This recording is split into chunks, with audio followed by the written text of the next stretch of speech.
बीच में आकर के बीजेपी का इसका उसका डर दिखाएंगे, किसी झांसे में मत आना। उनको आपने चुन के देख भी लिया है, जिन्होंने आपको भुट्टे के खेत में मजबूर किया। यही आवाज उठाया है, ताली तो अगली बात पे बजनी है।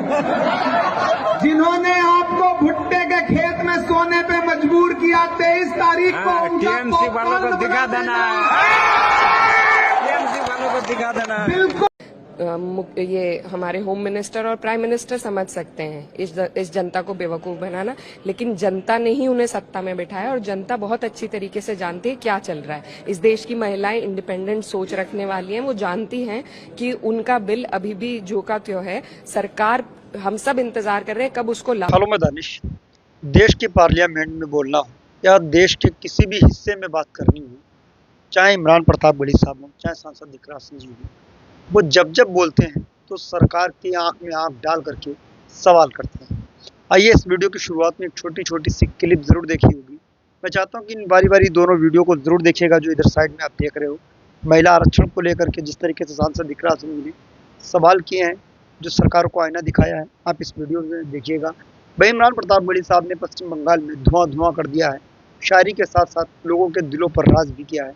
आइए एक वीडियो के माध्यम से जानने की कोशिश करते हैं क्या कुछ सरकार से सवाल कर रहे हैं दोनों। आइए एक वीडियो के माध्यम से जानते हैं। वीडियो पसंद है तो डीएल गोल्डन न्यूज चैनल को आप जरूर सब्सक्राइब करिएगा। सांसद दिकराज सिंह जी को सुनते हैं। ये हमारे होम मिनिस्टर और प्राइम मिनिस्टर समझ सकते हैं इस जनता को बेवकूफ बनाना, लेकिन जनता ने ही उन्हें सत्ता में बिठाया और जनता बहुत अच्छी तरीके से जानती है क्या चल रहा है। इस देश की महिलाएं इंडिपेंडेंट सोच रखने वाली हैं, वो जानती हैं कि उनका बिल अभी भी जो का त्यों है। सरकार, हम सब इंतजार कर रहे हैं कब उसको लागू करेगी।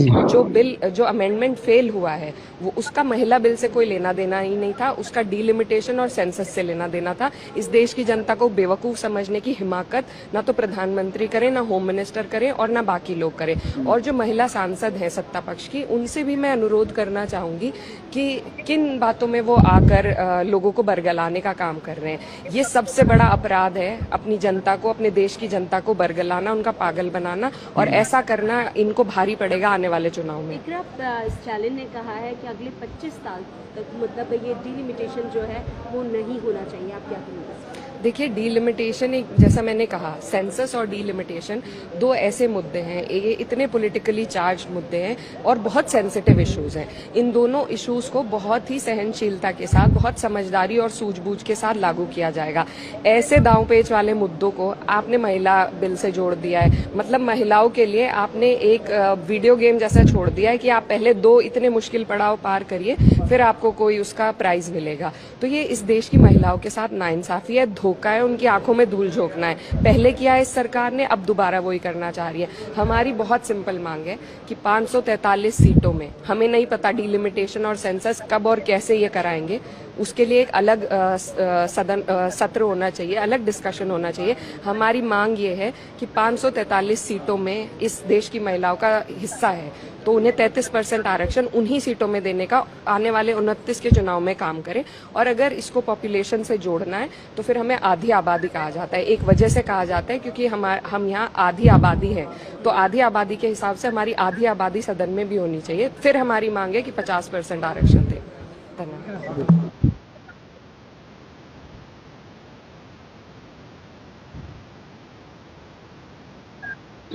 तो आपने सांसद दिकराज सिंह जी को सुन लिया है। आइए आपको लेकर चलते हैं शायद इमरान प्रताप गढ़ी साहब के वीडियो की तरफ। उम्मीद है वो वीडियो भी आपको पसंद आएगा, सुनिएगा। इसलिए मैं अपने इस भाई के लिए आपके सामने अपना दामन फैला के बस ये कहने आया हूं कि मैं आपसे एक एमएलए जितवाने की अपील कर रहा हूं इमरान विक्टर को। आप इसे जितवा के भेजिए। ये एक एमएलए अगर 100 एमएलए पे भारी न रहा, मैं आपको भरोसा दिलाता हूं। और ये जो आपके बीच में आकर के बीजेपी का इसका उसका डर दिखाएंगे, किसी झांसे में मत आना। उनको आपने चुन के देख भी लिया है, जिन्होंने आपको भुट्टे के खेत में मजबूर किया। यही आवाज उठाया है, ताली तो अगली बात पे बजनी है। जिन्होंने आपको भुट्टे के खेत में होने पे मजबूर किया। 23 तारीख को उनका टीएमसी वालों को पॉपकॉर्न दिखा बना देना टीएमसी वालों को दिखा देना बिल्कुल इस मूड के साथ जाना है बूथ पर कि इस बार कोई चूक नहीं करनी है, कोई गलती नहीं करनी है। किसी ने कहा है कि आग को पानी का डर बना रहना चाहिए। ये जो नफरत की आग है और ये जो हुकूमत जलाने की कोशिश करती है, उसके खिलाफ पानी कौन है? इमरान विक्टर है। तो इसका डर बना रहे। मैंने कहा ना, एक बहादुर आदमी की आवाज को पश्चिम बंगाल की असेंबली में पहुंचाओ। मैंने तब भी कहा था कि ये आपके मुद्दे पर यहाँ की असेंबली में लड़ेगा हमारा भाई, और आपको जरूरत पड़ेगी तो इंशाअल्लाह आपके मुद्दे पर ये असेंबली में लड़ेगा और मैं देश की सबसे बड़ी पार्लियामेंट में लड़ूंगा। ये आपको भरोसा दिलाता हूं। इमरान विक्टर अकेला नहीं है, इमरान के साथ एक इमरान और खड़ा है। एक और एक मिलकर के दो नहीं होते, एक और एक मिलकर के 11 होते हैं। समझ रहे हो ना? तो अगर चाहते हो कि मैं भी मजबूत हूं, मुझे भी ताकत मिले, और अगर ये भी चाहते हो चाकुलिया वालों कि 2029 में दिल्ली में गद्दी पर प्रधानमंत्री बनकर के राहुल गांधी बैठे, चाहते हो ना? चाहते हो ना कि नरेंद्र मोदी को हटा करके 2029 में दिल्ली की गद्दी पर राहुल गांधी प्रधानमंत्री बनके बैठे? अगर चाहते हो तो उसकी शुरुआत अपने घर से करो। इमरान विक्टर को एमएलए बना करके पश्चिम बंगाल की असेंबली में पहुंचाने का काम करो, यहां से शुरुआत करो, क्योंकि इस देश में। तो इस कंप्लीट वीडियो को आपने देख लिया। मुझे उम्मीद है आपको ये वीडियो ज़रूर पसंद आया होगा, क्योंकि सांसद इकरासन जी का भी वीडियो आपने पूरा देखा, इमरान प्रतापगढ़ी साहब को भी आपने सुना।